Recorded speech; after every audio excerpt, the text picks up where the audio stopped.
শান্তিকামী বিশ্ব, মুসলিম বিশ্ব আমেরিকার এই ধরনের ঘৃণ্য পলিসিকে তারা নিন্দা জানায়।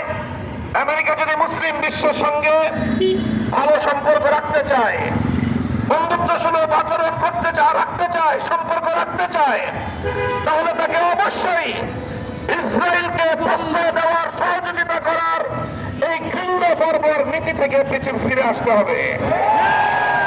যদি আমেরিকা সেটা করতে ব্যর্থ হয়, সারা দুনিয়া যেভাবে আজ প্যালেস্টাইনের পাশে দাঁড়িয়েছে, সারা দুনিয়া থেকে আমেরিকাকে বিচ্ছিন্ন হতে হবে। সেজন্য আমি বাংলাদেশ সরকারকে, আমার রাষ্ট্রকে, আমাদের সরকার প্রধানকে কার্যকর ভূমিকা রাখার জন্য আমরা উদাত্ত আহ্বান জানাই।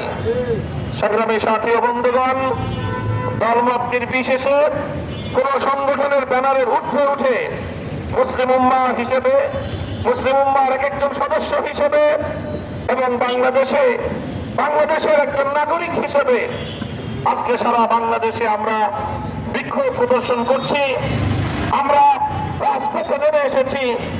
আমরা হয়তো এই দূর বাংলাদেশ থেকে আমাদের মুসলিম ভাই বোনদেরকে কোনো সহযোগিতা করতে পারছি না, কিন্তু আমরা বলছি, যদি এভাবেই হত্যা ধারা অব্যাহত থাকে, আর এভাবেই যদি রক্ত ঝরতে থাকে, আর এভাবেই যদি বোমার আঘাতে ফিলিস্তিনে আমাদের শিশুরা, আমাদের বোনেরা, আমাদের বৃদ্ধ বৃদ্ধা বড় মায়েরা হত্যাযজ্ঞের শিকার হতে থাকে, সেদিনের জন্য তোমরা অপেক্ষা করো, যেদিন সারা বিশ্বব্যাপী বৈশ্বিক জিহাদ শুরু হবে।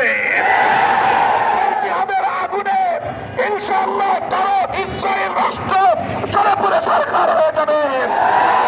বিশ্ব নেতৃত্বের আসন থেকে আমেরিকা তোমার পতন ঘটবে ইনশাআল্লাহ। আমরা বর্তমানে শান্তিপূর্ণ নিয়মতান্ত্রিক উপায়ে আমরা আজকে আমাদের প্রতিবাদটুকু জানাবার জন্য এবং সারা দুনিয়াব্যাপী শান্তিকামী মানুষের সঙ্গে আজকের এই প্রতিবাদী কর্মসূচিতে সংহতি প্রকাশ করছি এবং সারা দুনিয়ার মানুষের এই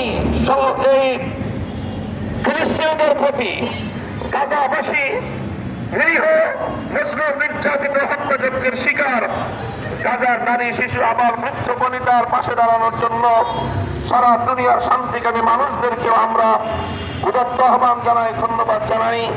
সর্বশেষ বাংলাদেশের সকল স্তরের স্কুল, কলেজ, ইউনিভার্সিটি সহ সকল স্তরের ছাত্র জনতা, মাদ্রাসার ছাত্র জনতা, সাধারণ পেশাজীবী, কর্মজীবী, নারী, পুরুষ নির্বিশেষে সকলকে আজ গোটা বাংলাদেশ জুড়ে ফিলিস্তিনের প্রতি সংহতি প্রকাশ এবং ইসরায়েলের প্রতি ঘৃণা প্রকাশ করার জন্য বাংলাদেশে প্রতিবাদ কর্মসূচি পালন করার উদাত্ত আহ্বান জানিয়ে আমার বক্তব্য শেষ করছি।